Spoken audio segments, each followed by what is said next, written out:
अस्पताल की ओपीडी में सन्नाटा पसर चुका था। डॉक्टर मुकेश ने जैसे ही अपनी शिफ्ट खत्म कर दरवाजा बंद किया, तभी बाहर एक जोरदार दस्तक गूंजी।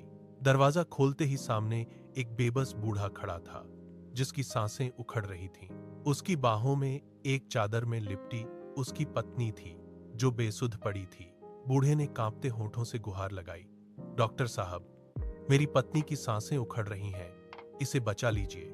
मुकेश ने बिना एक पल गंवाए उसे स्ट्रेचर पर लिटाया और इमरजेंसी वार्ड की ओर दौड़ पड़े। वहां पहुंचते ही उन्होंने नर्स को ऑक्सीजन और दवाइयां तैयार करने का इशारा किया। तभी उस बूढ़े ने अपनी फटी जेब से कुछ मुड़े तुड़े नोट निकाले और मेज पर रख दिए।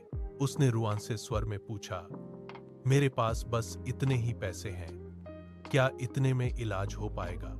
मुकेश ने उन पैसों को वापस उसकी जेब में डाल दिया और दृढ़ता से कहा, पैसे की चिंता छोड़िए, अभी सिर्फ इनकी जान बचाना जरूरी है। रात के 2 बज रहे थे। पूरा अस्पताल सो रहा था, लेकिन मुकेश की आंखों में नींद नहीं थी। वे लगातार वार्ड के चक्कर काट रहे थे। उन्होंने खुद आगे बढ़कर ग्लूकोज की बोतल बदली और हर पल महिला की नाड़ी की गति पर नजर रखी। जब घंटों की मशक्कत के बाद उस महिला ने पहली बार अपनी पलकें झपकाएं, तो मुकेश के चेहरे पर एक गहरी राहत की लहर दौड़ गई। उन्होंने अपना पसीना पोंछा और ईश्वर का शुक्रिया अदा किया। सुबह तक महिला की हालत स्थिर हो गई। विदा होते समय जब बूढ़े ने फिर से कुछ सिक्के देने चाहे, तो मुकेश ने मुस्कुराते हुए कहा, आपकी मुस्कान ही मेरी सबसे बड़ी कमाई है। यह खबर शहर में फैल गई।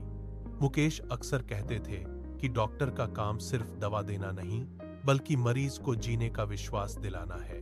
आज भी अस्पताल की गलियों में उनकी सादगी और निस्वार्थ सेवा की कहानियां गूंजती हैं, जो हमें इंसानियत की याद दिलाती हैं।